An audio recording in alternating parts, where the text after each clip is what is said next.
22 साल की नवी होती थी, जिसका अपनी दादी के अलावा दुनिया में कोई नहीं था। अचानक एक दिन दादी की मौत हो गई। विधि अब दुनिया में बिल्कुल अकेली रह गई थी। उसके बॉयफ्रेंड सनी के अलावा अब उसका इस दुनिया में कोई सहारा नहीं था। एक दिन विधि दादी की अलमारी खोलती है, जिसमें उसे एक पुरानी बैंक की पासबुक और लॉकर की चाबी मिलती है। विधि बहुत हैरान हो जाती है। वह जानती थी दादी कितनी मुश्किलों से घर चला रही थी।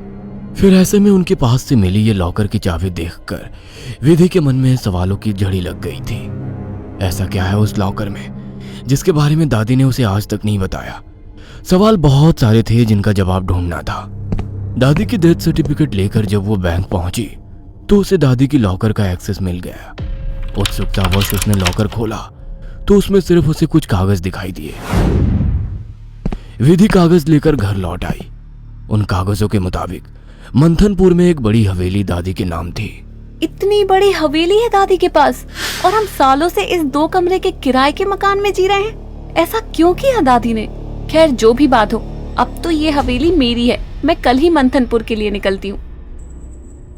अगले ही दिन वो मंथनपुर के लिए निकल गई थी। बड़ी अजीबोगरीब सी जगह थी ये। मेन रोड से हवेली की तरफ जाने वाली सड़क बिल्कुल सुनसान थी। गाड़ी तो क्या, पैदल चलता हुआ भी कोई इंसान नहीं दिख रहा था। सड़क पर गहरा सन्नाटा पसरा हुआ था। सड़क के दोनों तरफ घने ऊंचे पेड़ लगे थे। इतने पेड़ पौधे होने पर भी वहां किसी भी पक्षी का कलरव नहीं था। कोई जानवर नहीं। धीरे धीरे अंधेरा हो रहा था। सड़क किनारे लगे घने पेड़ अब जंगल की तरह दिखाई पड़ रहे थे। सड़क पर फैली खामोशी अब विधि को डरा रही थी। कुछ ही देर में वो पैदल चलते हुए हवेली तक पहुंच गई थी। हवेली काफी पुरानी दिखाई पड़ रही थी। ऐसा लगता था कि सालों से वहां किसी ने पैर ही नहीं रखा। हवेली के 500 मीटर के दायरे में गिने चुने ही मकान थे और जो थे वो भी खाली पड़े हुए थे। विधि के मन में कुछ अजीब सी उथल पुथल मची हुई थी। मेन गेट खोलकर वो हवेली के अंदर पहुंच गई। अंदर का नजारा देखकर वो दंग रह गई थी। पूरी हवेली जगमगा रही थी। अंदर महंगे फर्नीचर और सजावटी सामान देखकर विधि का मुंह खुला का खुला रह गया था। अरे वाह, ये हवेली तो बहुत वेल मेंटेन्ड है। लगता है यहाँ जरूर कोई रहता है। हेलो, कोई है? कोई है यहाँ? विधि पूरी हवेली में घूमकर वहां रहने वाले व्यक्ति को ढूंढ रही थी। ढूंढते ढूंढते वो हवेली के अंदर आकर देखने लगती है। तभी एक बूढ़ी औरत ना जाने कहां से विधि के सामने आ जाती है। बूढ़ी के चेहरे पर गहरी झुर्रियां थी और कमर झुकी हुई थी। काला लबादा पहने, आधा मुंह पल्लू में छिपाए, वो औरत बेहद डरावनी लग रही थी। आउच! डरा दिया आपने। क्यों आई हो यहाँ? लौट जाओ। मैं कहीं नहीं जाने वाली। ये मेरी हवेली है। बाय द वे, आप कौन? यहाँ कोई नहीं रह सकता। शैतान रहता है यहाँ। लौट जाओ। शैतान? Very funny. अच्छा, तो हवेली हड़पने के लिए ये स्टोरी बनाई है आपने? विधि कुछ कहने वाली होती है, तभी वो देखती है कि बूढ़ी औरत हवेली की ओर देखकर कुछ सकपक आ गई है और अपना चेहरा ढकते हुए वो अचानक ही अंधेरे में कहीं गायब हो जाती है। बड़ी अजीब औरत थी। कुछ स्ट्रेंज ही जगह है। विधि हवेली के अंदर आ जाती है और अपना फोन निकालकर सनी को कॉल लगाती है। हेलो सनी, तुम विश्वास नहीं करोगे, ये हवेली तो हमारी सोच से भी ज्यादा खूबसूरत है। तुम बस जल्दी यहाँ आ जाओ। हाँ, मैं आज रात को ही निकलता हूँ। सुबह मिलते हैं, बाय। अगले दिन सुबह सनी भी हवेली पहुंच गया था। अरे यार, कहाँ फंसा दिया विधि ने। अंदर जाने तक का रास्ता नहीं है। हर तरफ झाड़ियाँ, पेड़ पौधे। ऊपर से मुझे कहा कि मेरी सोच से भी ज्यादा खूबसूरत है हवेली माय फॉल्ट। सनी बड़बड़ाता हुआ मेन गेट से अंदर जा रहा था। बाहर का कंपाउंड क्रॉस करने के बाद अब वो दरवाजे के सामने था। उसके नॉक करने से पहले ही दरवाजा खुद ब खुद खुल गया। सनी हैरान रह गया था। अंदर पहुंचकर उसने देखा हॉल में कोई भी नहीं है। विधि को पुकारते हुए वो अंदर बेडरूम की ओर बढ़ गया। बेडरूम के अंदर का नजारा देखकर सनी ने दांतों तले उंगलियां दबा ली। विधि अंदर बेड पर बैठी हुई थी। उसके लंबे बाल खुले हुए थे और उसके चेहरे को ढके हुए थे। बालों के बीच से उसकी लाल खून आंखें दिखाई पड़ रही थी। दोनों हाथ और पैरों की मदद से वो बेड पर ऐसे बैठी हुई थी मानो कोई जानवर हो। उसकी खूबसूरती गुलाबी त्वचा जगह जगह से कटी थी और सफेद पड़ गई थी। विधि को देखकर सनी जोर से चिल्लाया, विधि, ये क्या हो गया तुम्हें? सनी की बात सुनकर विधि ने डरावने अंदाज में गर्दन टेढ़ी की। अब उसके चेहरे पर से कुछ बाल हट गए थे। वह भयानक आवाज के साथ हंसने लगी।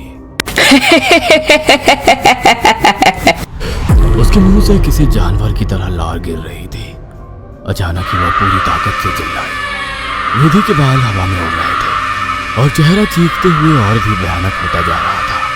काले दांत और सफेद पड़ चुकी आंखें आकार में बड़ी होती जा रही थी। सनी के अंदर और देख पाने की ताकत नहीं बची थी।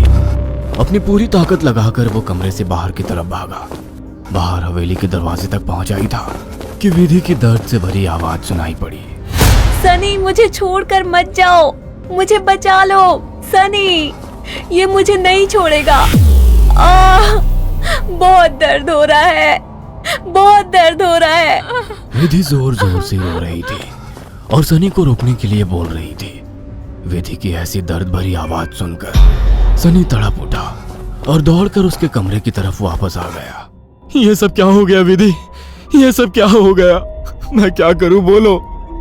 बहुत भूख लगी है, तेरा खून पीना है। इतना कहकर विधि अजीब तरीके से मुस्कुराने लगती है और अपने हाथों और पैरों की मदद से जमीन पर रेंगते हुए सनी की ओर बढ़ती है। सनी बिजली सी तेजी दिखाकर कमरे से बाहर निकल आता है और कमरे का दरवाजा बाहर से बंद कर देता है।